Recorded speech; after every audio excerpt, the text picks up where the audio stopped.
Hello, sir. Good evening. Good evening.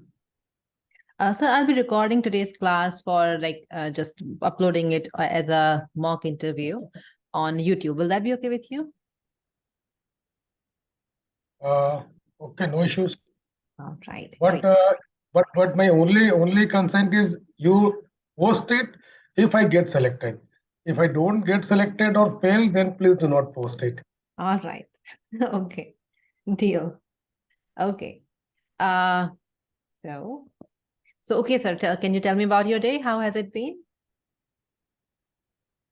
Very hectic. Lot of meetings with the ministry and some office job.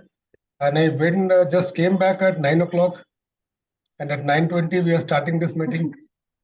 All right. All right. It has been a very long day.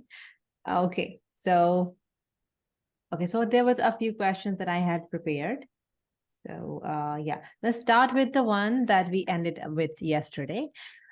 What are your future plans for the company? Oh, yes. I need some time to answer this question because it is a very big plan for the company. Mhm. I have made a plan which is divided into 9 parts. Right.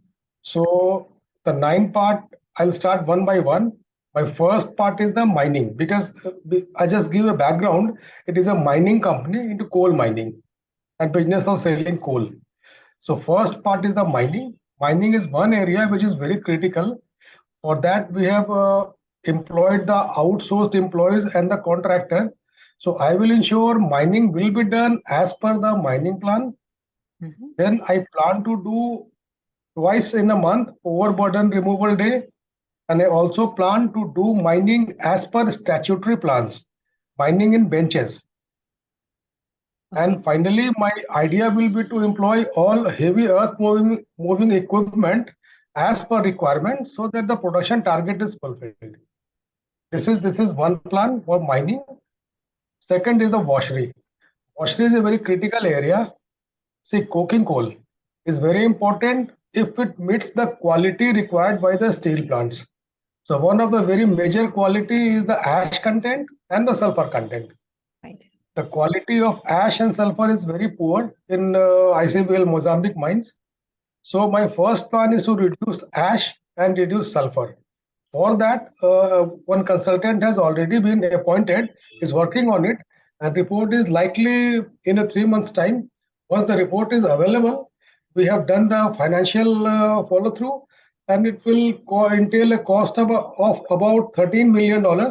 So we plan to go ahead with it. Once we receive the report, we will appoint one agency to do it, and in 1 year time, we will do it so that we get coal of the highest quality. Third, I would say is the haulage and the transport.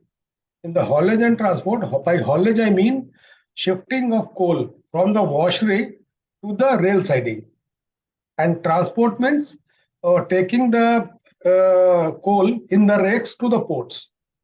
So in haulage, we have a road transport system. We are hiring trucks which takes them to 16-kilometer road, and in transport we have certain number of rakes which takes it to the port, Bera port. So my first idea would be to install conveying system, conveyor belt, so that no road transport is involved, no nothing is involved. It will be loaded automatically at the washing unit itself, and it will be unloaded at the railway siding. In the railway siding, we plan to keep more rakes so that the desired quantity of coal is transported to the port right in time. Right. Third is the then next is the port management. In the port management, we have a challenge. We cannot load more than 3 to 4 ships in a month. So my target will be to load 5 to 6 ships in a month. That is very possible. There are some logical constraints. We are examining it, and my target would to remove all the logistical constraints so that we load 5 to 6 ships every month. Right. Then we come to material management. It being in a Mozambican country, the challenge is that all spares and consumables are available from South Africa and sometimes from China. Right. So the cost is very high. My idea would be to rope in the Indian suppliers so that I get everything made in India at a cheaper rate and a consistent availability. My next plan is the HR management. The main challenge in the Mozambique that people do only one job. There is no concept of multitasking.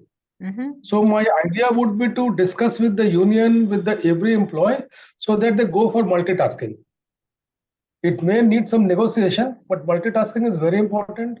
And second very important aspect is I will run a very wide awareness program, because every employee must understand what is the business of the company, what product we are making, is the product quality acceptable to the final consumer or not, how can we improve it, what is the productivity, what is the cost, profitability, and how can we improve it, and finally what is expected from the employee. This awareness program I have planned will run through with all employees one by one.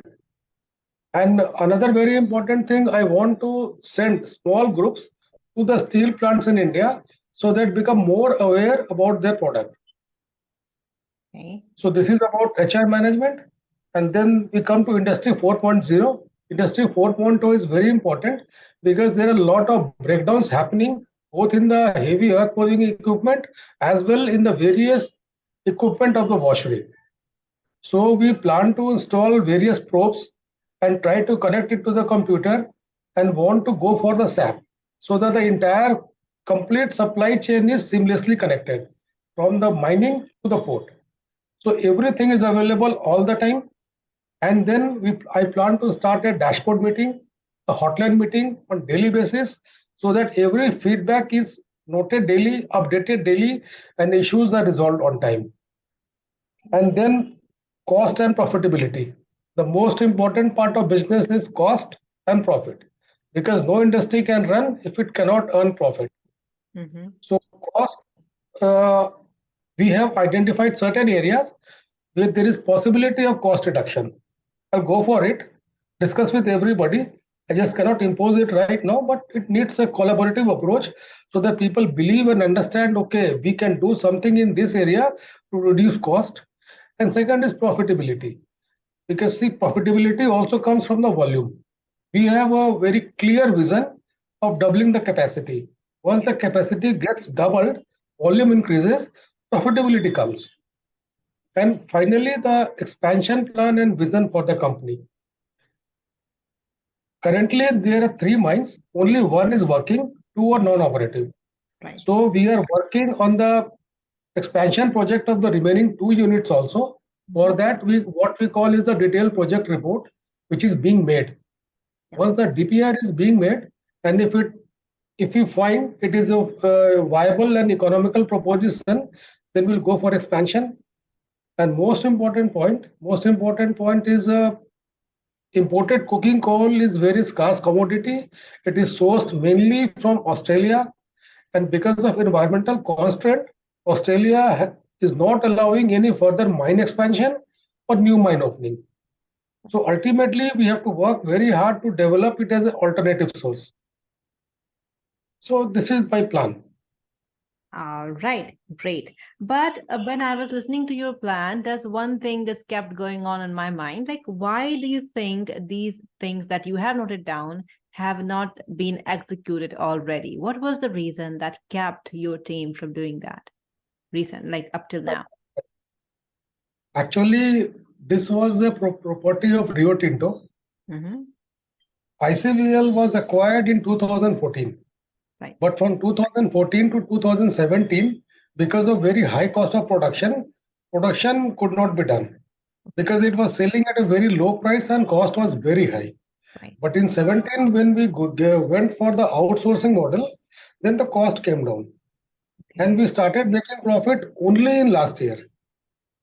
With the coal prices and scarcity of coking coal, especially with this geopolitical conflict, Mm-hmm. when Russia is not supplying gas to European and American countries, China has some border dispute with Australia.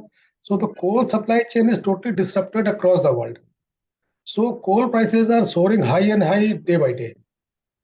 So we now we are in a position when we are earning profit, we can think of all these things.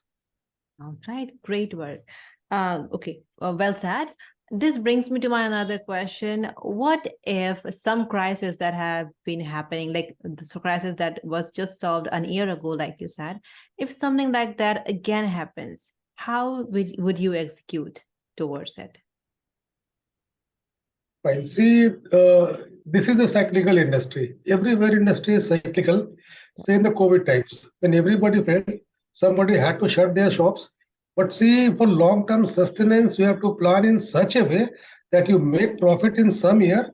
Sometimes you make losses, but you have to account for those unforeseen losses so that in the bad times, with your positive account book, you manage those portions. Right. All right. Well said. Okay. So now that was yeah. So you have also told me the roadmap for the development, right? The 9 things that you wanted to do. So we have covered those questions. Now I'm coming on to the questions that I prepared for today's class. Okay, so these are like very easy questions. You must find them enjoyable to answer. Okay, so what do you think makes a successful leader? I have asked you this before, but I wanted to ask you this again. So what are the qualities that you think that make a successful leader? A successful leader, see, leader is not a hierarchy. Leadership basically is acceptance by the people. If you are accepted by the lowest rung and everybody in the company, you are a successful leader. And so you say that acceptance is one thing that makes a leader and like lets them work at their best, right? So how do we get that acceptance? Like if say you will be the leader, like in the like best case scenario in future, you are going to be the leader for your team and you will be representing the firm completely on your own. So what would you do to get that acceptance from your team members? See, there are two parts. One part is the leader, one part is the CEO position. Leader is never hierarchy based. Even the lowest person in the company can be a leader because people look forward to somebody who is performing through self motivation, selflessly, and doing good job. Everybody tried to emulate only those person. That is the leadership. Right. But in case of CEO, the different role altogether. In this role, first thing is the team building. If you Yeah. go by that answer, then I have to build a team which believes me, and the team which I believe in. So for that, very first thing is the gaining confidence of the entire team member, then making my plan clear, open communication. You must be very open. Nothing should be hidden. And most important, what employees want. They want a good working atmosphere and in return at the end. So if I'm able to guarantee that a good working atmosphere, good salary, a handsome return, atmosphere where nobody is harassed, there is safety for everybody, then people will become happy. All right. So another question is that, do you think that handsome salary, perks, and giving other benefits are the only reason why employees work at their best efficiency? No, no, no, definitely not, definitely not. See, for salary, suppose I get a very huge salary, but I get banged in my job on daily basis, it is worthless. Ultimately, people work for the self motivation, people work for the freedom. If you give freedom to your employees to perform at their best, and when they get the proper feedback that yes, you have done a nice job, that is the best thing an employee works for, not for salary or raise or a good salary. Very well. And how do we motivate our employees? Like even if one of like let's say in your team you think that someone is very experienced and very well versed with the challenges that may come into their line in like in their day-to-day execution, but you find themselves sometimes being very unmotivated. So how would you motivate some very experienced team member in your team? If team member is very experienced, then the ego comes in. So most important thing is how to address their egos. Because see, nobody wants any advice from anybody whom they feel is junior to them. Still being a boss, but people like to see some senior as their boss. some junior person becomes their boss, so ego becomes a very great challenge. In that case, you have to strike a friendship. You have to see their perspective, their point of view. And I never enforce my decision. I discuss, come to a consensus, and then only do a job. Great. All right. So that brings me to my next question that um, why do you think sometimes there's a communication gap in between the hierarchy of people that are there in the team, or maybe just between the team members of the team? Why do you think that happens? Like, this is very frequent. And when that happens, problems are huge. So why do you think that happens? Like, and how shall we resolve them? See, communication are done by many number of ways, maybe verbal communication, maybe some other means. But I strongly believe just to eliminate the communication gap, you must ask the person if it's a very critical job. Say you instruct, okay, you have to do this job. But after instructing, I ensure that ask him again what he is supposed to do. If he has understood, then he will reply, okay, I am going to plan this. Then if I know, I said you not this, I said you have to do this job. Mhm. So this is the one way of eliminating this communication gap. And second thing, the most important thing, what I do, apart from verbal communication, I ensure the written communication also as a fallback. So there is no gap. Okay, great. Also, like that can be a strategy to check that there is no gap even after the No, communication has been done. Great. So cross-checking would be your way of dealing with it. Great. Do you have an example when you motivated some of your staff using a reward? see, rewards are something everybody loves, everybody likes. Even if you distribute simple sweet box in the office, then people love it. Small gift, people love it. But reward has a limitation. Yeah, Reward has a limitation. So ultimately, you have to give freedom to the people. That will help. right. Actually, my question was, are you able to hear me clearly? Yes, yes. Right. So my question was, do you have an example when you motivated your staff using a reward? See, reward has many forms. Reward has So, many forms. all right. So that was your answer. Okay, I understand. Reward has many forms. So it depends in which way I am going to reward them. Some people get happy when they get some treat. Some Yes. people get happy when they get some small gift. But some people get happy when they get the real pat. Okay, you have done a great job. And for them, that is the reward. And so how have you executed this strategy in your, Yes, can you give because me an because most event? important is, sorry to interrupt you. Yeah. Most important thing is you have to identify your team members' need. Yes. Once you understand what is their need, then you have to reward them accordingly. And I keep on doing it with all my team members, what they want. And I reward them in that way. Right. Okay. So you can add one event there, like, like so one time that happened and one of my team member was really efficient and he was like this and that, like for some reason was not able to completely put their focus on one task. And then I did this. I realized like what I can use to give as a reward for this particular person. And once I told them that this is the reward they were going to get, and that is how I motivated them at the moment. And that was my experience with this strategy, right? So some event kind of like that is what I wanted you to like narrate, kind of like a story. Okay, okay. Just to supplement then, because we have a number of reward systems. In our company, we have a reward for the best employee, we have reward for the best team, we have reward for the best steps taken, we have reward for the cost reduction exercise, we have reward for productivity improvement, a number of things which is in place, which is institutionalized. So And you we have are done it going, we countless times. countless number. But what I am trying to answer Mhm. on a personal level.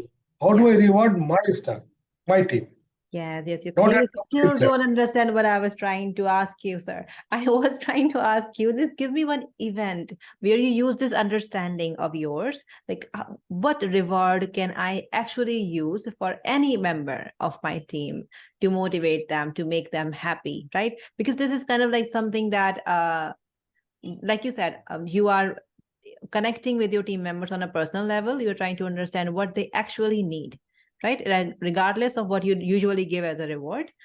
And what is one event, like maybe one very salient highlighting event that may have happened and the results were outstanding? You can just pick one event like that, because this question may be asked and you can, then you will have really good story to tell them and let them connect with you that way. Great. Fine. Got.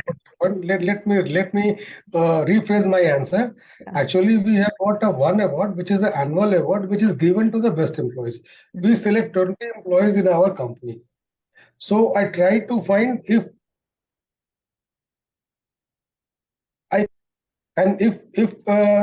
while this scrutiny, when people come to know that they are being scrutinized for this award, this itself is very motivating. And finally, some of my team member get the award. Then this annual award. Great, very well. Great. Okay, so I'm going to ask you the next question now. What are some of your weaknesses? I think I have asked you this right before. What are some of your weaknesses that may affect your new role? My greatest weakness is my impatience. I am so impatient. Once I draw a plan with the inverse timing, I try to follow it up on daily basis. So sometimes it becomes very irritating for some of the employees that why are you chasing me on daily basis? Because this is an event just to be done in 1 month time or 2 month time. Then I tell, okay, it is not an issue, it is 2 month time, but just trying to ensure that it is progressing at the right pace. Right. That is a very difficult thing for me, and I become impatient number of times.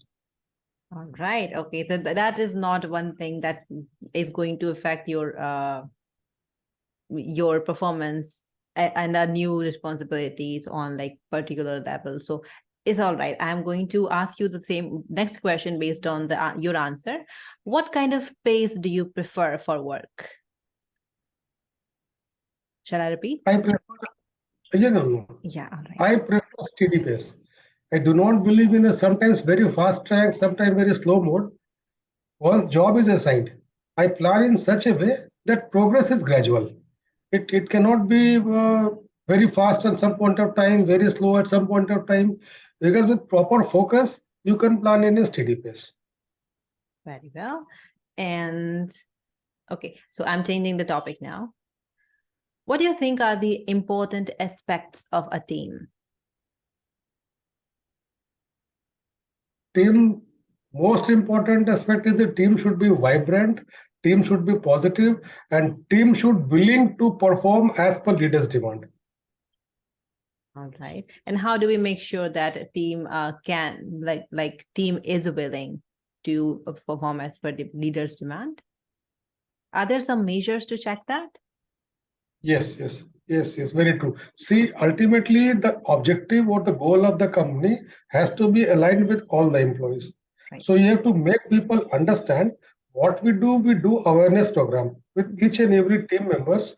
Okay, company wants to reach to this level. So these are the requirements from the employees. If only you can contribute, then only company will be able to achieve this target, whether physically or financially. So this is how we try to bring team aligned with the vision of the company. Very well. Great. Okay, so the next question was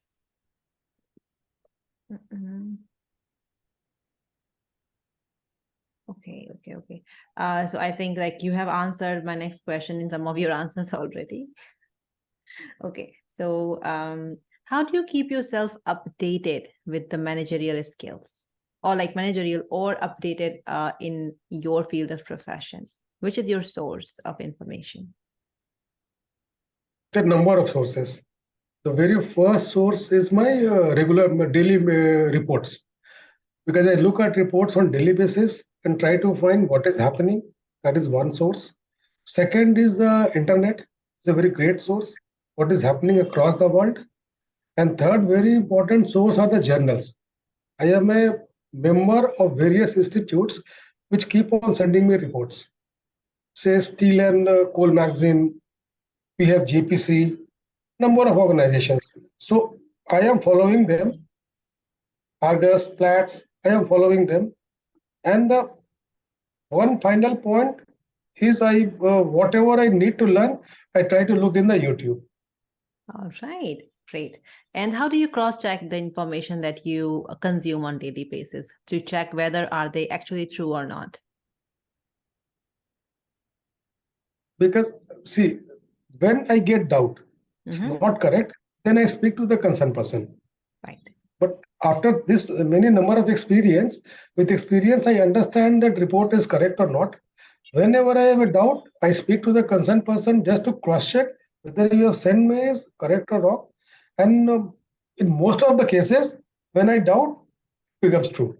All right, great. Okay, so my next question, like very big question, is why should they hire you? Because I will answer it to the role specific. Again, I need some time to make you understand, because this is, I will not answer in general way. Yeah. I will be specific. Definitely. This role is for CEO and MD for a coal mining company. So my very first thing, I have worked in a steel plant, working from the shift. I understand the working of the steel plant from inside out, how steel is made. Then I started assisting the head of the work, where I learned how the entire plant is being operated. There are number of departments in a steel plant.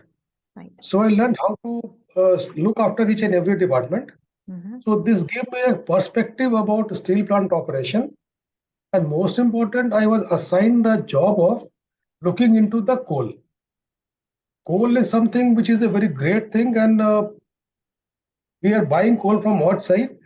So there's a committee which looks after the coal procurement. So I was made a member of the coal procurement committee who looks into quality, quantity, desirability, and the final outcome. So there I learned the trait of this coal. And finally, when I shifted to chairman's office, then the entire business perspective became known to me, whether HR, whether finance, whether external stakeholders, materials, personal, sorry, personal, or any other item which is needed for running the entire business. So here I got the complete perspective of running the business, still business. Right. And most important, I am an engineering graduate. I have got a postgraduate diploma in finance from IIT Ghaziabad. I have done a course on management from Harvard. And also I have done a Japanese management course, Genbakezen. So I feel my professional skill, my professional degrees makes me suitable for this job. Very well. Right. That was the last question for the day. Well done. You were like little like in low energy at the starting of the interview, but by the end of it, you were more vibrant. Right. Okay. So yes, that was great. Everything was really good. And yeah, you by with time you are much comfortable with the questions that I put forward, like from on random, even though they are not related to each other. When they are related, you are very fluent, you are like very natural, and it is very easy for you to answer. But even when they are not related, you still take a few seconds and then you answer them in like without a problem. That's good. One thing that I want to suggest here would be for the big questions, for the long questions that you have prepared, I guess you should make a few bullet points that you can list in the beginning of the answer, and then you can start explaining them. So even if you are like, for some reason, if you do not get to complete your answer, or if you're interrupted in between, you have already made the important points. Right. So like it will be a little bit more engaging, especially for why should we hire you and what is your roadmap for the company development. For them, just the headings that you have made, list them out first and then start explaining one by one. Yeah, so that was my feedback. Great. Do you have anything you want to discuss with me regard other than that? One very important thing, as you have recorded the session, I want you to share with me, because see these two questions, why should we hire you? Yeah. Why is suitable, and your roadmap. Yeah. These are the two main questions which I am also focusing upon, which will be asked in the interview. Yeah. Because I have answered you, but I am feeling from inside that I am not in a good spirit or mood to answer in a better way. I can All right. answer in a much better way. Mhm. So I would like to go through the video. Sure. Just like No worries. I will look at me, how bad or how good I am, and then we will try Definitely. to do it again tomorrow. Yeah, definitely. We will repeat the questions again, and I will share the recorded video with you. No issues at all. All right, sir. So that should be all for today. Good work. I have a lot of questions, but we run out of time before I know it. So yeah, really like we have really interesting questions. These questions were about team. Like I told you yesterday, today we are going to talk about team. And the day after that, we only have one more session left. So if you have any suggestions, anything that you want to particularly focus on, please text it to me. I will create a class during the day so that we can follow it under time tomorrow. Okay, Right? fine. Okay, sir. Have a good night. Good work. See you tomorrow. Bye-bye. Thank you very much for all the support and encouragement and just updating me continuously. No, sir. That's like your good decision of taking the classes with me. Okay, sir. Let's meet tomorrow and finish like whatever is left tomorrow in the tomorrow's class. Tomorrow, maybe we can plan 45 minutes, not half an hour, Yeah, sure. because tonight I want to see the video. Yeah. I want to work whole day tomorrow Mhm. for improving myself, so Right. that when you record tomorrow, I also want it to be better. Definitely, definitely. Yes, I can record tomorrow as well. And I can share that with you so that you can appreciate yourself. Okay, I'll do that. Okay. Okay, sir. That should be all. Bye-bye. Good night. Good night. Thank you. Welcome.